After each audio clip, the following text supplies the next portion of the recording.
चालू रखना। हेलो दोस्तों, कैसे हो जी आप सब? आशा करते हैं कुशल मंगल होंगे।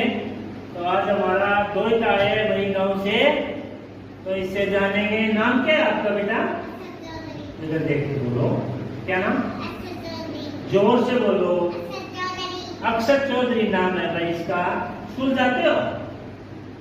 कौन सी क्लास में? नर्सरी में जाते हो। अब की बार एडमिशन ली है क्या? कहाँ रहते हो आप?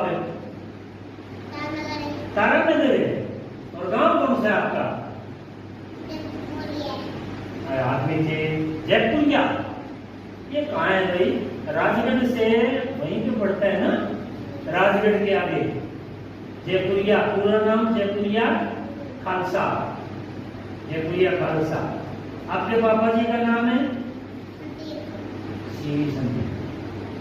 क्या नाम है? संदीप कुमार। आगे क्या लगाते हो?